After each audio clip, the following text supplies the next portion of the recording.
you guys know the number one outcome or the number one indicator for how children grow up to thrive, whether or not they actually do? I thought it was the daddy in the house. Absolutely not. What's Believe that? it or not, it is the quality of their mother's happiness. Wow. Damn. The quality of their mother's happiness is the number one indicator as to whether or not a child will grow up to thrive. Because if you have a depressed mother, if you have an anxious mother, if you have a mother with post-traumatic stress disorder who is having to disconnect from her own body, she cannot show up to nurture you. She cannot show up to support you. She cannot fully step into that space. And what she will teach you about being in relationships with other people, whether you can trust them, whether you can trust yourself, whether you can actually be committed and connected to somebody and know that they will reciprocate that to you in a healthy way. She teaches you that not through her words, but through her actions. And so what I will say to you, sis, is that you have to decide for yourself how you want your children not to just grow up in your house, but to grow up in this world, because you are teaching them that right now through how you are living your life and showing them how life is supposed to be in this roof with this man. I really tried to let the clip play because I really wanted to hear what she had to say and if she was making any sort of sense. I mean, the numbers, statistics show that a two-parent household, okay, a father specifically in the household, a child is better off thriving, okay, in every statistical category, okay, if it's finance, if it's education, so on and so forth, okay, health, what have you. So the fact that she's saying that a child's development is dependent on how the mother feels. Now, any fathers out there will tell you, okay, and feel free to comment below, but rain, shine, sleet, snow, sleepy, dopey, whatever, okay, you're gonna go out there and grind to make sure your child has a roof over their head and food in their stomach, okay? You're not depending on how you feel to determine the outcome of what you do for your child, okay? That is completely ridiculous. And if a mother is relying on the way she feels to provide for a child, I mean, that's ridiculous. And the scary thing is, this is a therapist. Now, I'm hoping that this clip, for whatever reason, is out of context because, again, I can't see any way, shape, or form where a mother is going to treat their child depending on how they feel, okay? A real mother is going to treat her child on what they need, what they have to do, okay? What they're supposed to do. After all, this child did not ask to be in this world, okay? They just simply appeared based off of the intercourse, okay, of you opening up your legs, okay? So if you're gonna open up your legs, then you're gonna have to take the responsibility that comes with it. I wouldn't imagine anything because you're not even on a caliber to date a single mother. You ever hear a guy saying like, oh, you have a child, or oh, I don't want nothing to do with that. They probably don't have the means to take care of your child because they're broke bums and we don't want those men anyway. But real, true, high value men are gonna be seeking or not avoiding someone because they're a mother. You need to have a man pay for the babysitter if he wants to take you out. Ladies, set the standard high. Set the standard high, especially since you're a mom, because it's not just about you anymore. It's about you and your kids. I find it really stupid when I see men trying to make it a point that single mother standards are way too high. But wouldn't you think that a good mother or a good woman, period, would want the best for her children and want the best around her children? So you best believe that my standards are going to be through the roof. At this point, my standards are so high, I think I'm looking for Jesus Christ himself.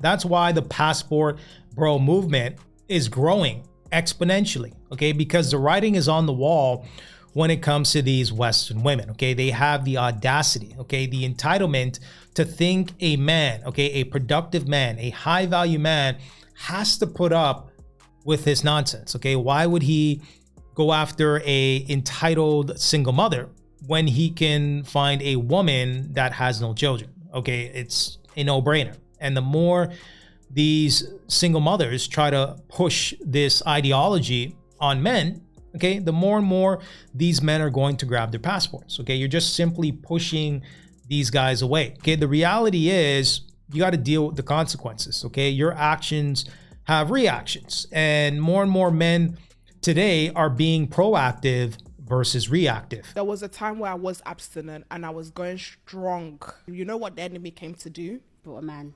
One chocolate daddy moved underneath my flats. Went to his house. First mistake. Knowing that you fancy him. Knowing that I fancy him. Then I remember we was kissing. Second mistake. Second mistake. And you're kissing where? On the sofa, in the bed? Did you On the sofa was kissing. Okay. Touching, rubbing. We were just touching clothes on. I then went upstairs. Third mistake. So you picked your body up. No, I went back to my house. Oh, you went back to your house? Oh. Upstairs. Okay. That's good. You managed to remove yourself from the situation, right? To shave. And I went back downstairs. I went back downstairs. Because the thing is, I went upstairs and I remember having a conversation to myself. While you were shaving? While I was shaving. I said, even if it's just small play. See, that's where I went wrong. That's the deception of the enemy. That's the deception of the enemy. This is proof that women will break the rules for the right guy. Okay, like she said, she fancied the guy, she found the guy attractive. And let's be clear, it doesn't take a woman long to know if you're attractive or not. Okay, women can usually tell within the first interaction if they want to sleep with you or not. Okay, let's be clear. So if a woman is telling you, you know, you got to wait 30 days or 90 days or, you know, whatever ridiculous time frame that women are giving you, if that's her verbiage, she probably doesn't like you like that. Why do men do this? Seriously, why? Why do they do this? You know, they start flirting with you. They are opening that door. They're just walking in there like, hey, beautiful. And then they start this whole thing where they make you fall in love with them, you know, and they try really, really hard. And once they get you, once they get you to text them when they haven't texted you in a while and you're like, okay, maybe I should text now because maybe he's not gonna get back to me ever, and I can't let that happen, so I'm gonna send him a cute picture of me, and I'm gonna make a fool out of myself because I really like this guy because he told me about his traumatic past, and now I feel for him. And once they get you to do that, and then they just disappear on you, then they're like, I'm gonna bounce like a bouncy house, I'm out of here. And then they just pretend like none of it ever happened. Men are so good with dissociating. For real, it's their superpower. They dissociate like no other. They pretend like none of it ever happened. They're like me when it comes to my childhood trauma. It's just, it never happened. Okay, they're probably realizing, okay, wait a minute. This girl, she's kind of cute, but the mental perspective, something is off here. She doesn't really check all the boxes off when it comes to the mental component, okay? Just because you're cute and perhaps we have intercourse, what else is going to keep me beyond that? Okay, there has to be more here, just the physical. And these guys are probably getting to know you and realizing, yeah, I'm good. What makes her different from every chick you've been with in the past? She lets me do exactly what I want when I want. Yeah, thank you. Put that on record, please. What's this podcast? Yeah, put that on record. Would you say that she's more of a traditional woman where she's being really submissive, or? All right, so she has an alter ego called Boss Bitch. Okay. She's alpha female. I am very much like alpha, and he does not like that sometimes, but he respects it. So I'm in real estate in New Jersey, and this year I have made more than he has.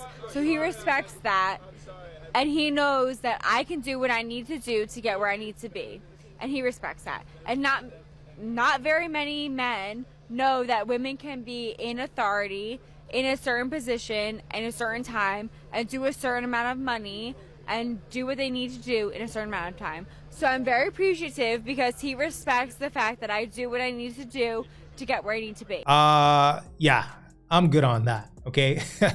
Listen, man, and I've said this before. Okay. I don't have an issue with women being educated. Okay. If you're educated with a degree, diploma, congratulations. Okay, you are a functioning human being. The problem that I have is when the degree and master's becomes your whole identity.